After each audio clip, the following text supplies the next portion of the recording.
Welcome to Facebook Live with Therapy. I am shooting my broadcast here remotely in Colorado today, so you'll see that my background does not look like my office. Actually, have some meetings with some schools out in Colorado, and this is one hell of a beautiful state, that's for sure. Um, as always, we want you to definitely go to our Facebook page. The subject we're gonna be talking about. There'll be a blog there with much more information that you can print out. We're going to be talking a little bit about kids having to wear masks, and we're not going to take any kind of political stand here or anything, but it's just the fact that kids will have to wear masks and how to make it a little bit easier for them, as well as teachers or special ed directors and special ed teams. How can you make this transition a little bit easier for these kiddos that have to wear a mask? So, again, like us, check out our blog where there'll be a lot more information, some YouTube videos, and definitely comment, like us, give us some suggestions on what you'd like to talk about, what you'd like us to talk about, questions, anything like that. So, as always, thank you for staying tuned to us. We meet every Thursday at 12:30 Eastern Standard Time. The whole big time difference threw me off today, so hopefully we're recording and posting on the right times. So mask wearing, we've got some tips for you to help you keep get the child to wear the mask, but two, really to be able to keep it on them. One thing is that's extremely important is to model and practice. So if they see you wearing a mask, they're going to wear a mask. They definitely look up to you guys, and you want to practice what you preach and model good behavior and not touching your face and just having that length of time and not getting frustrated with the mask on. The kiddos will see that and they'll model your good behavior. So at home, even if you're a parent, if you're at home at the grocery store, make sure that you have that mask on at all times so that they feel like they want to be like you. Show them the right way to put it on so that the straps aren't touching anything or untouched surface or unclean surface. It's definitely going to be hard with the smaller kiddos, but definitely just teach them the right way, whether they're teenagers, and we all know that teenagers know everything, but just try to show them the correct way so that they're doing it correctly. Daily routine. So just incorporate into their daily routine before they go back to school, so that they get used to having to wear it. Have them wear it around the house. Have them, the little ones, put on their stuffed animals and play mask dress up, and then explain to them or have them explain back to you the importance of why the stuffed animals have to wear the masks. And what the importance of it is behind that. So kind of make a game out of it, but yet let them understand that they're kind of learning something at the same time.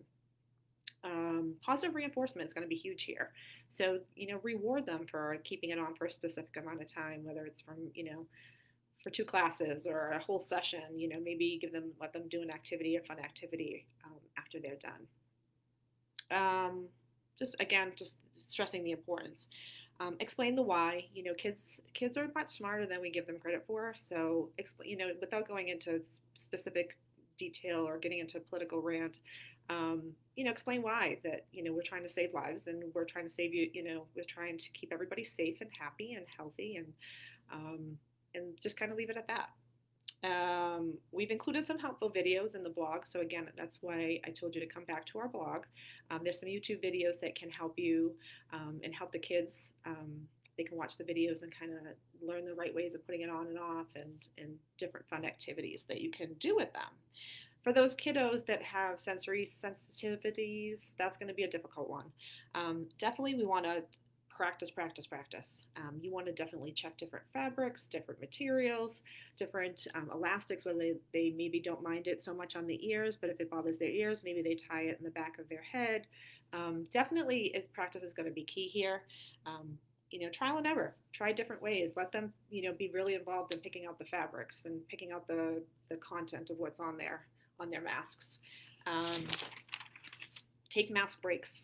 That's going to be really important, even for those kids that can't sit still or those adults that can't sit still.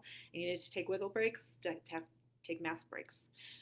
Let them express themselves through their mask too. Let them pick it out. They tell you that, when you're an early parent, let your kids dress themselves and express themselves.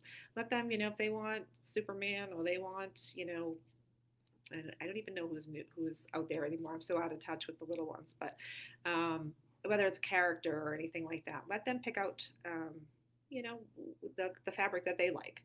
and let them express themselves. For teachers, create mask contests. There's so many different activities and contests, and I know I've read of a school that a principal is doing like a school-wide contest on how creative people can get with their masks, and there's going to be all sorts of little prizes given away. So you can definitely, we all know that we have to make the best of the situation. So, adding contests and making it more of a fun thing than a scary thing is going to definitely be key in all of this.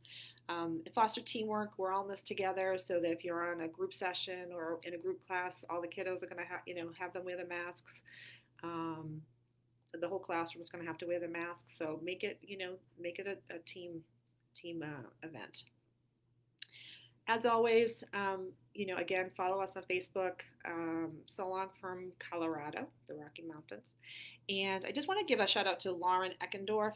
She's an occupational therapist that works for eTherapy, and she is the one that put together a lot of the information that is going to come from our blog that our great marketing team is putting together. So thank you, Lauren, for giving us these helpful hints. And then again, she's going to put some videos in there, so definitely can't come back and look at that blog. Thank you so much for joining, and so long for now. Stay safe, stay healthy, and we're here for you if you need us.